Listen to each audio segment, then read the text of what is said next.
Hey guys, welcome to my channel. We're going to talk about Pharmakeia today. And I don't know if you guys know, I can't remember where I first heard it, but the Bible equates pharmacy to sorcery. And we can even take a look here. I had this ready for us to look at. Let me pull this up. Right now I'm under the Thayer's Greek, and it talks about Pharmakeia. Let me go up so you can see. Pharmakeia, okay, and it is the use of administering drugs. It talks about poisoning, sorcery, magical arts found in connection with idolatry, etc.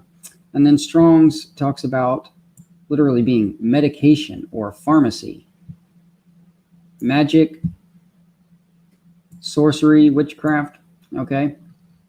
So let me go back a page where I found this, and it is in Revelation 18:23. There are a few other passages that use this. I'm focusing on this passage because it's talking about the merchants who were great men of the earth, and by their sorceries were all nations deceived. By their pharmakeia were all nations deceived. Medicines, medication. The nations of the earth are deceived by this.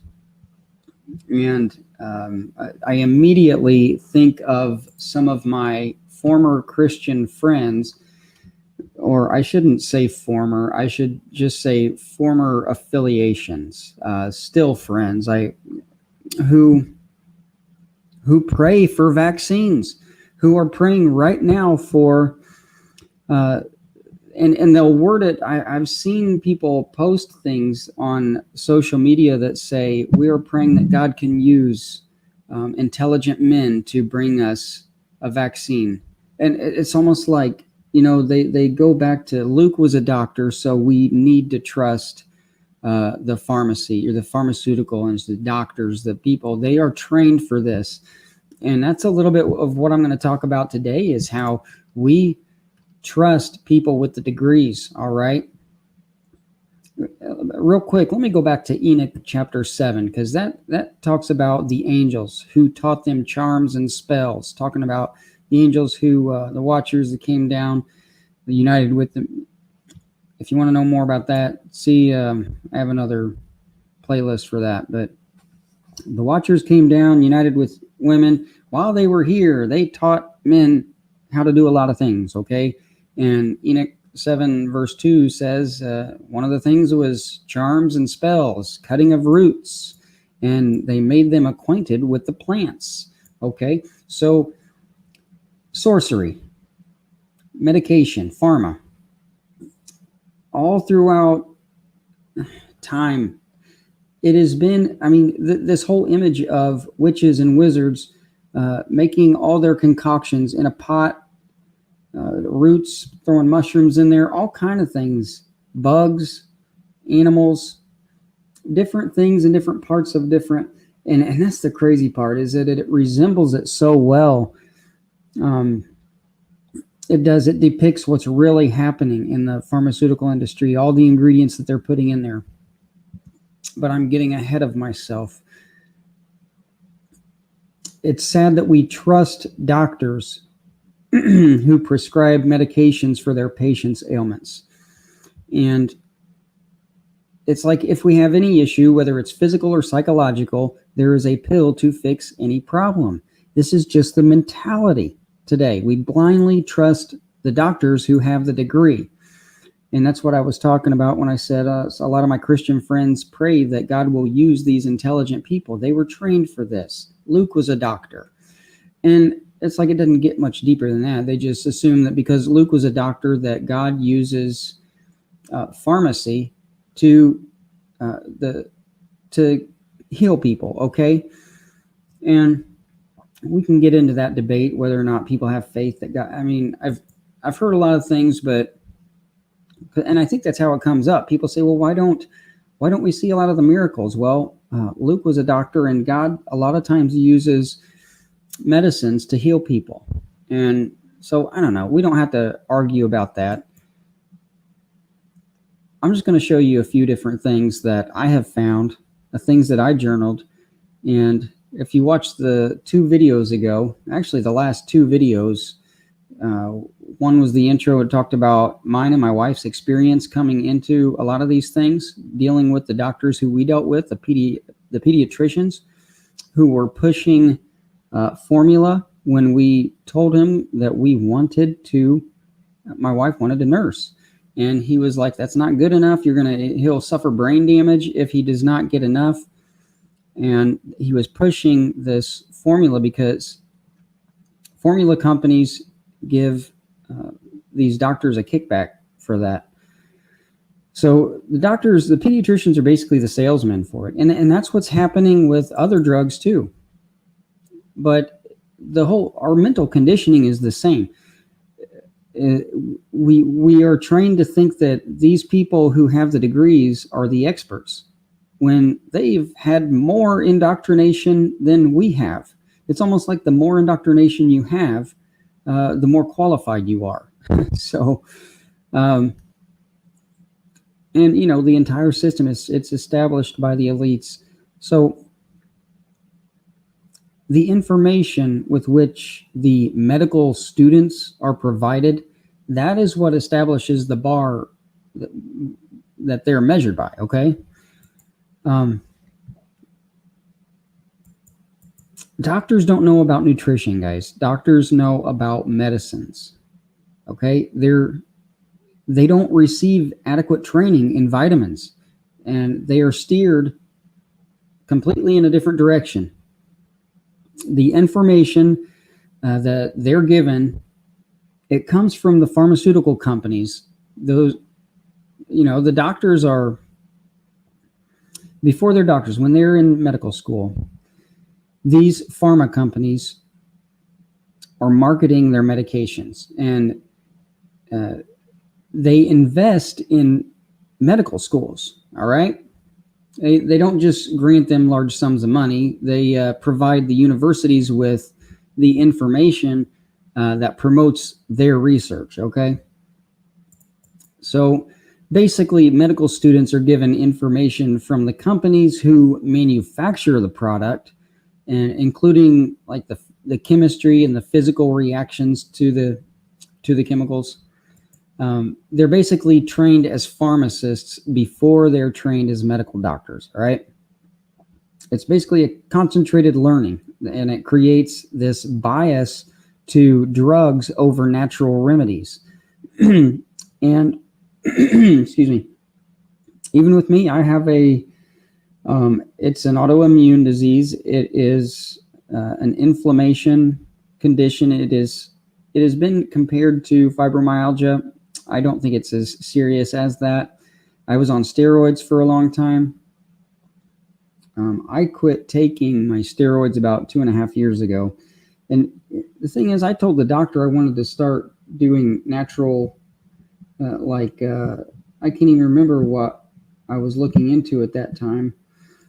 And he was saying you shouldn't, basically, no, you should stay on the medications. So, I've experienced, well, I'm not on the steroids anymore, so, that counts for something.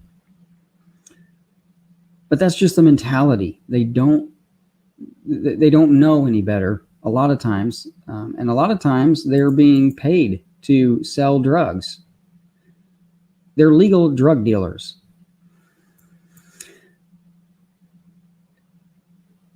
Okay. Yeah, the pharmaceutical. I'm looking at notes here, guys. It's no different than the food industry. The pharmaceutical industry, it's controlled by those who control the population. There's a reason that the industry thrives. They advertise drugs to convince the public that we are getting well, when essentially they are providing us with Band-Aids and pacifiers to moderate our immediate needs, all right? If they were genuinely concerned for the public, then we would see a lot more emphasis on organic or holistic treatments, like hyperbaric oxygen therapy. Has anybody ever heard of that?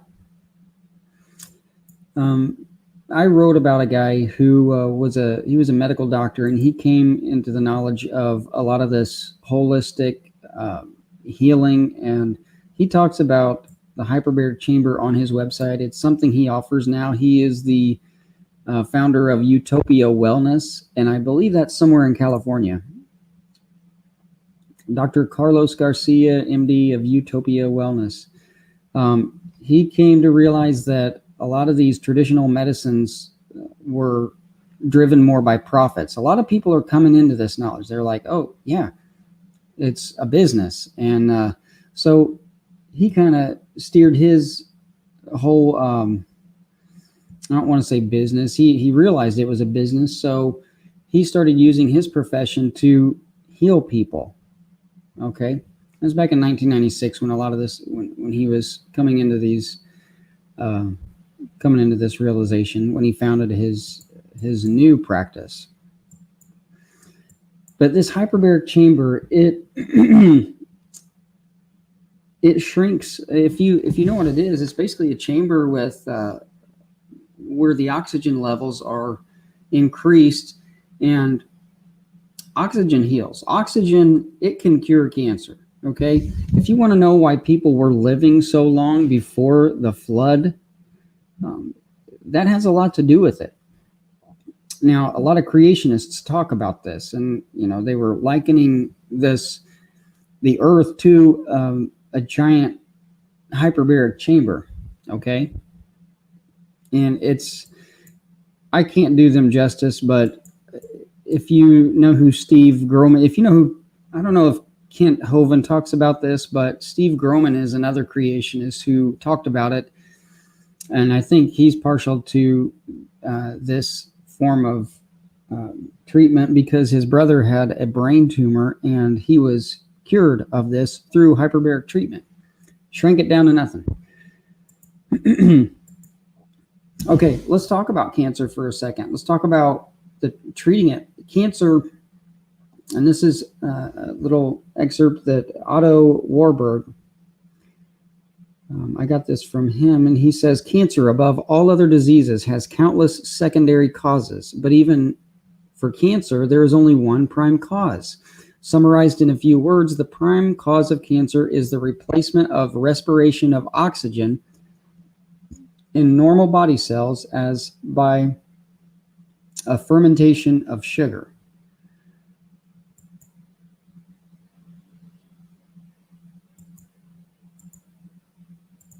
Okay, and he's talking about not getting enough oxygen. This was funny, but because that, like when you hear an alternative idea, something different than that goes against the mainstream narrative, people will try to make it look bad. So I was looking at this hyperbaric treatment, and from people who have gone through it, who have done it, from the testimonies. It's the same as vaccines. You listen to the testimonies of people who it has impacted. All right. The people, they just want to go with the mainstream narrative and say, oh, vaccines are okay. But when you start looking at the stories of the people who experience all these immediate effects, even as serious as death, a lot of times it's the autism and things like that. People, it's like today people want to ignore all these stories that happen, all the testimonies, and then say, well, but look at this. This person it didn't affect this person. It didn't affect my son. And they'll just ignore the things that do happen. It's the same with hyperbaric treatment. People will ignore that it is healing people. All right. Where was I going with this? Okay, the hyperbaric. I was looking up an article. I was wanting to know more about, what. I mean, I know the testimonies, but I wanted to know more about what do people, what will you find when you look on the internet? Okay. And it's like the first results that came up were like, no, don't do it. It doesn't work. All these people that are trying to be professional on their websites, like this one, I found this one, and it's FDA Okay, here's what FDA.gov has to say about hyperbaric treatment. And I'll just read it. It says, no. Now listen to unprofessional this sounds. It says, no, hyperbaric oxygen therapy has not been clinically proven to cure or be effective in the treatment of cancer, autism, or diabetes. But do a quick search on the internet and you'll see all kinds of claims for these and other diseases for which the device has not been clearly approved by the FDA. Now, what they're saying here is, no, it doesn't work. We're the government. We're the authority. It doesn't work. Don't look at these other websites. They're telling us to not look at these testimonies of people where it has worked. And then they're saying it hasn't been approved by the FDA, and that's basically your authority. And then they go on. FDA is concerned that some claims made by treatment centers using hyperbaric treatment may give consumers a wrong impression that could ultimately endanger their health. Patients may incorrectly believe that these devices have been proven safe and effective for uses not cleared by the FDA, which may cause them to delay or forego proven medication or medical therapies. And this was said by some guy with a weird name, a biomedical engineer in FDA's anesthesiology device branches. And he concludes by saying, in doing so, they may experience a lack of improvement and or worsening their existing conditions. He's basically saying, ignore all the testimonies of the people who are telling you that it works. It's not been cleared by the FDA, and we're the authority. It's like case closed. It's an outrage, guys. They present their readers with disinformation, and they neglect all the reported cases across the world. And if you search for clinics that offer hyperbaric treatment, you'll find that they're scattered across the map. I looked, and there are countless testimonies of those who have tested and confirmed the legitimacy, the effectiveness, rather. And if the FDA was genuinely concerned about providing the public with accurate information, they would document the multiple reports of people who have benefited from this therapy. But instead, their approach was pretty aggressive. I was reading to you straight from the website. It was aggressive. They're like, no, it doesn't do this. I mean, it was very unprofessional. It was aggressive, and it was pretty distasteful, in my opinion. And it's because inducing cancer patients with excessive amounts of radiation instead of oxygen is apparently the route to go. Okay. It's more profitable. That's why.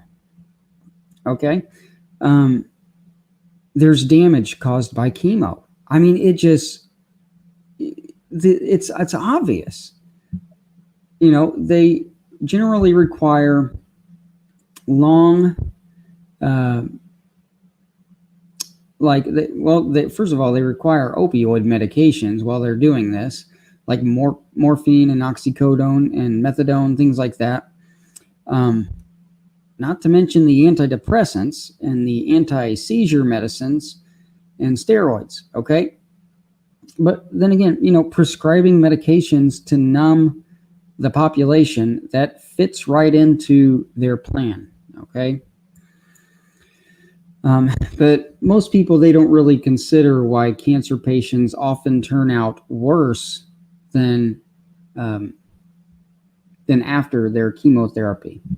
And that's the thing. I mean, that's why people are like, oh, we're still looking for a cure for cancer. Well, every case that I have heard about with hyperbaric chamber has, with hyperbaric chamber therapy has cured the patients. And it's not like, I looked at a lot of different testimonies. You can find testimonies just as easily as you can find FDA information online. Okay.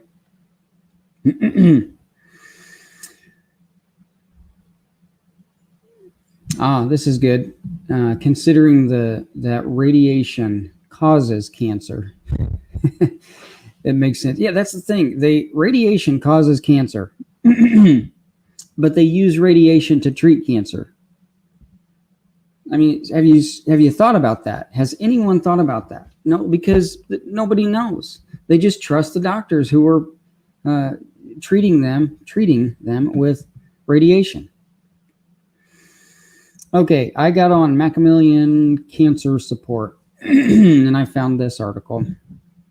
Connected a few of the dots.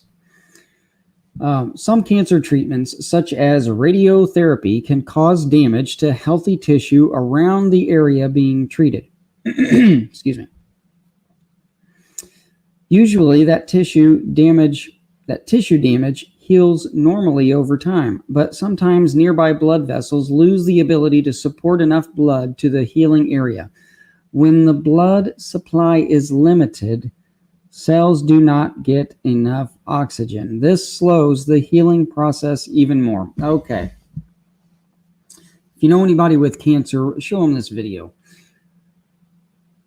Basically, radiation therapy does the opposite of hyperbaric therapy. Radiation extracts the oxygen and decreases blood circulation, all right, while hyperbaric treatment supplies oxygen and increases blood circulation. Okay, radiation causes cancer and is FDA approved, while hyperbaric oxygen cures cancer and the FDA contends against it. Do you see the problem?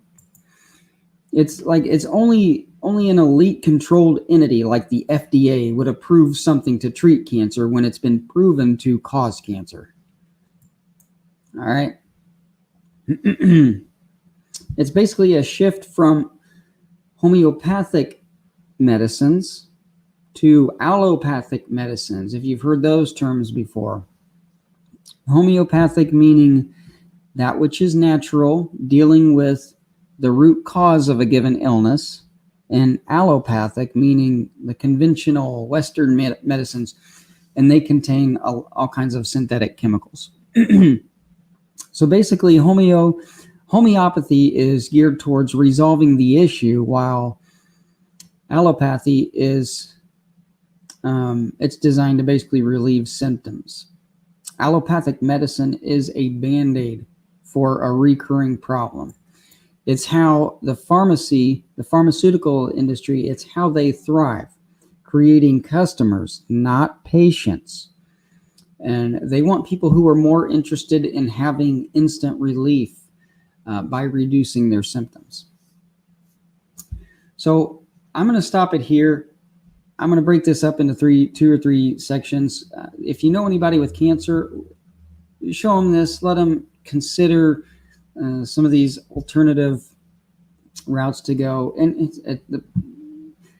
the unfortunate part is that the hyperbaric treatment is considered an alternative treatment. So most of the time, insurance companies don't cover it. And before I go, one other guy I talked about in the last video about you are what you eat. His name was Chris.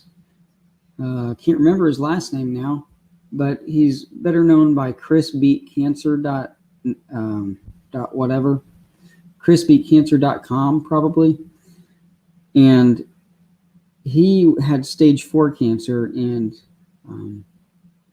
he nipped it in the bud through his diet. So if you want to watch my last video, you are what you eat, consider this. If you know anybody with cancer, maybe shoot this their way, and maybe it'll give them something to think about. A lot of times changing your diet, well, more times than not, in the reports that I've heard, all the different testimonies, they overcame by the power of their testimony. That's what the word says. And what the pharmaceutical industry is doing today is it is quieting all the testimonies by the word of their testimony. Okay, that's what I'm going to leave you with. Give it a like. Give me a comment. I was trying to think of another. There's another gal who has some, on Facebook. I was going to try to give her a shout out, but now I can't remember her name. Maybe Jen or something like that. No, something out Eden, something out of Eden. Healthy. If I find it, I'll put it in the links. Anyway, that's all I got for today.